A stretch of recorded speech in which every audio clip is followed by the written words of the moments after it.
আমার বিয়ে হয়েছে 5 বছর। আমি অনার্স 3য় বর্ষ পড়ছি।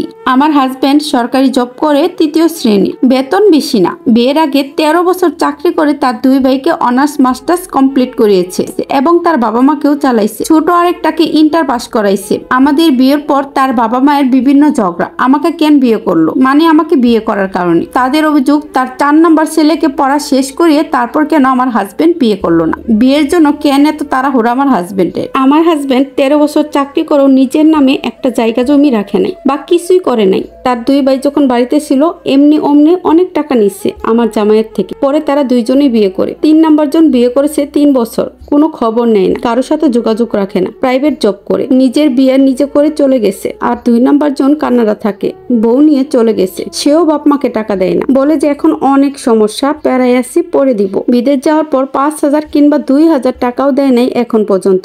বিদেশে গেছে 1.5 বছর, এর উপরে হয়েছে। এমনকি কুরবানিও দেয় না, টাকাও দেয় না। আর তারা দিবেই বা কোন দুঃখে? তারা তো বুঝে গিয়েছিল বড় ভাই একটা গাদা আছে যাকে দিয়ে সবকিছুই করানো যায়, যে ভবিষ্যতে চিন্তা করে না। তারা এটাও বুঝে গেছিল যে বাবা মা আমার বড় ভাই গাদাকে দিয়েই খাটিয়ে নিবে, টাকা নিবে, সবকিছু করবে, কিন্তু তাকে কিছু করতে দিবে না। আর একটা জিনিস মিলিয়ে নিবেন, যদি কেউ বুঝে যে আপনি তার উপরে দুর্বল, আপনি তাদের ছেড়ে কিছুই করতে পারবেন না, তারা কিন্তু আপনাকেই বারবার ব্যবহার করবে। এখন আমার হাজবেন্ড আরেক ছোট ভাইকে পড়াচ্ছে, যত টাকা লাগে সে দেয়। আমি সংসারের জন্য যা কিনি, নতুন চাই কিনি না কেন, আমার শাশুড়ি সেম জিনিসটাই আমার স্বামীর কাছে কিনে নেওয়ার জন্য বায়না ধরে। আমার নতুন সংসারে আমি সবকিছু কিনতেই পারি, সে বুড়ো হয়ে গেছে, অথচ সেও সব নিতে চাই। কি করবে সে এগুলা দিয়ে? আমার শ্বশুর 7,000 টাকা পেনশন পায়, অথচ আমার শ্বশুর তার টাকা থেকে একটা টাকাও খরচ করে না। সবাই সবার মতো জমিয়ে যাচ্ছে। তার 3 ছেলে ইচ্ছা মতো জমাচ্ছে, তারা আমার হাজবেন্ডটাকেই শুধু দেউলিয়া বানিয়ে দিচ্ছে।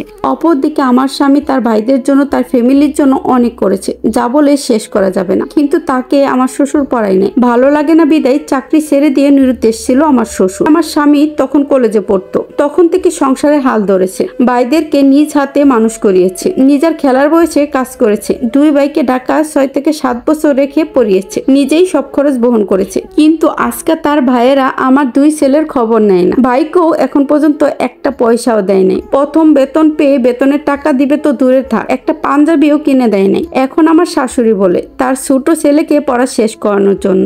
আবার তার 2 দিন পর পর তার বাবা মায়ের জন্য পানির মোটর বসাইতে হয়, সৌরবিদ্যুৎ লাগানো লাগে, বাথরুম, গোসলখানা, টাইলস বসানো, সব আমার হাজবেন্ড করতেছে। কারণ সে ছাড়া আর কেউ আমার শ্বশুর শাশুড়ি ফোন ধরে না, বলে তারা নাকি খারাপ বাবা মা। বিয়ের 5 বছরে সে ফ্যামিলিকে দিতে দিতে পথে বসার মতন হাল। একটা জমিও রাখে নাই, রাখতে পারেও নাই। তার ইনকামের টাকাই বলে টাকা নাই, অথচ ভাইকে বিদেশ পাঠানোর জন্য টাকা দিছে 8 লাখ। আমি এখন কি করব?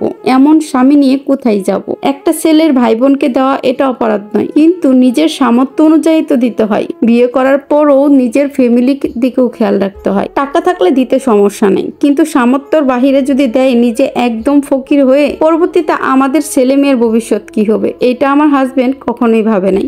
এখন আমার 2টা সন্তান নিয়ে আমি পথে বসার মতন। এখন আমাদের কে দেখবে? এত কিছুর পরও আমার শাশুড়ির একটুও শুকরিয়া নাই। একটার পর একটা আমার হাজবেন্ডকে বলেই যাচ্ছে। আমার শাশুড়ি মূলত তাদের ছেলের জন্যই করে রাখছে এইসব, কিন্তু আমার হাজবেন্ডের দিকে তাকাইলো না। তার আরো যে 2টা ছেলে আছে, বিয়ে করে অন্য জায়গায় থাকে, তাদের কাছ থেকে একটা টাকাও নিতে পারে না। আমার হাজবেন্ডকে যত চাপ দেয়, কিন্তু আমাদেরও তো একটা ভবিষ্যৎ আছে, সেই অনুযায়ী তো খরচ করা উচিত। বেশিরভাগ ক্ষেত্রে, বেশিরভাগ ফ্যামিলিতেই ভাই ভাইয়ের জন্য যতই করুক না কেন মনে রাখে না, কারণ এটা বাবার ভাই চাচাকে দেখলেই বোঝা যায়, তাই না? একটা জমিও রাখতে পারে নাই আমার হাজবেন্ড তার নিজের ইনকামের টাকায়, বলে টাকা নেই। টাকা থাকবে কি করে? ভাইদের দিতে দিতে সে শেষ। আমার স্বামী সবাইকে দিতে দিতে এখন দেউলিয়া। এমন তো অবস্থায় আমাদের এবং আমার সন্তানদের ভবিষ্যৎ কি হবে? অথচ আমার হাজবেন্ড তার ভাইদেরকে কত ভালোবাসে, তারা বিন্দু পরিমাণে সেগুলো মনে রাখে নাই। এতক্ষণ ধরে যে গল্পটা শুনতেছিলেন, এইটা একটা আপুর জীবন থেকে নেওয়া।